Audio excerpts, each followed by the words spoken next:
खासमा चाहिँ जुन चाहिँ मैले असारको कथा हालेको छु यहाँबाट नै सुरुवात भएको, यसरी नै सुरुवात भएको थियो।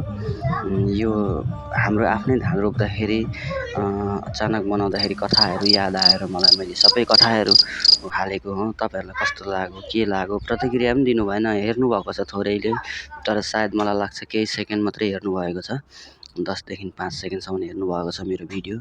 तर म आग्रह गर्छु एकचोटि कम्प्लिट हेरिदिनुहोस् सबैजनाले, अनि त्यहाँबाट लाइक पनि गरिदिनुहोस्, कमेन्ट पनि गरिदिनुहोस्, अनि सब्सक्राइब पनि गरिदिनुहोस्, अनि तपाईँहरूको सुझाव पनि दिनुहोस्।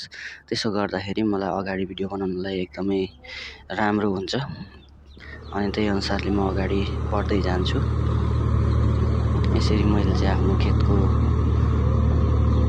खेतमा ट्र्याक्टर लगाइरहेको थिएँ र तयारी अवस्था गरिरहेको थिएँ। ट्र्याक्टर चाहिँ निकै बेर चलिरह्यो। अब लगभग हाम्रो चाहिँ ट्र्याक्टर लाउँदाखेरि 1.5 घन्टा लाग्ने गरेको छ सधैँभरि।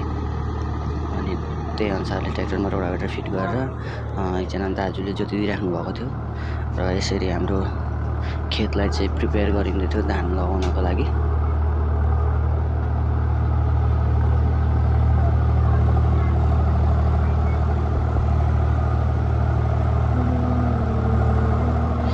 अनि सबै कुरा भइसकेपछि मम्मीले चाहिँ बिउ लिएर आउनु हुँदै थियो। अनि यसो हेरेको मम्मीले बिउ लिएर आउनु हुँदै रहेछ, अनि मैले भिडियो बनाइदिएँ। मम्मीले चाहिँ बिउ लगेर खेतमा हाल्नुलाई रेडी हुनुहुँदै थियो, अनि बोकेर लिएर जानुभयो, खेत नै लगेर राख्नुभयो।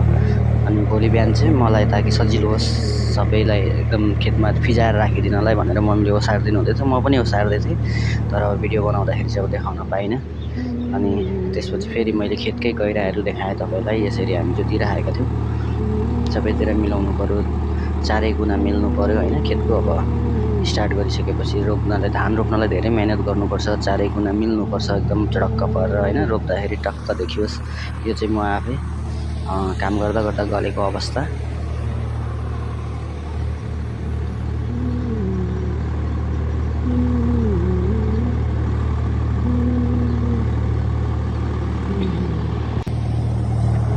यो चाहिँ मेरो खेतहरू हुन्, सबै रेडी भइसकेको। अरूतिर चाहिँ अब एउटा गरा मात्रै रहेको थियो रेडी गर्नु, त यही दाइले रेडी गर्नु हुँदैछ। म चाहिँ भिडियो बनाइरहेको थिएँ।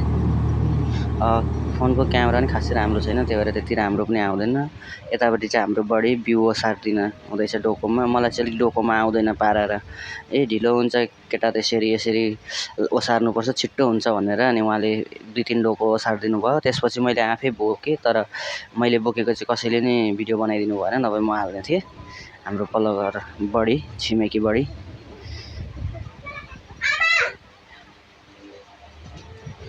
अनि बढाइमा धान रोप्नलाई आउनु हुँदै थियो, बढीलाई एकछिन त्यहाँ के भन्नु भएर। अनि यहाँनिर हाम्रो भाउजू, दिदी, लिला सबैजना रमाइलो गरेर हामी चाहिँ धान रोप्दैथ्यौँ।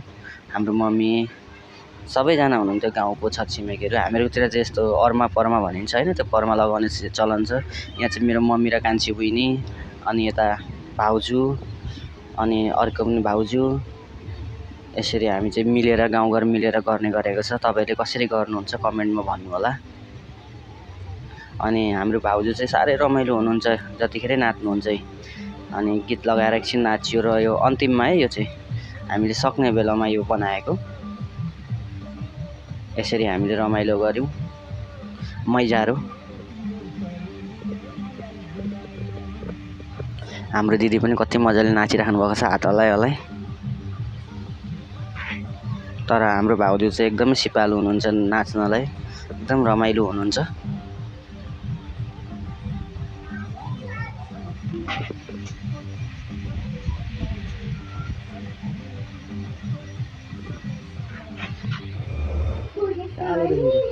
लिलाले चाहिँ धान यति छिटो रोप्छ भने अब उसँग छेउछाउमा हुनेलाई त गाह्रै हुन्छ। यति छिटो मेलो तानेर जान्छ, एकदम अगाडि बढ्छ। अनि अरूले कराउँछन् के सँगै लिएर हिँड्न, बरु तानेर लिएर हिँड्न भन्छन् के। अनि उसलाई कराउँदैछन्, उहाँ सिकाउँदैछन्। त्यसरी होइन उता रोप्न थाल्यो अनि फेरि काम भनेपछि यति मेहनतले गर्छन् नि लिलाले, उसलाई काम नै छ, कामभन्दा अरू केही उसलाई यताउति छैन। यो चाहिँ हाम्रो घर नजिकैको खोला, सरर पानी बगिरहेको त्यस्तो राम्रो देखेको गएको थिएँ। अनि हेर्दा राम्रो लागेर नै यो पनि मैले भिडियोमा क्याप्चर गरेँ।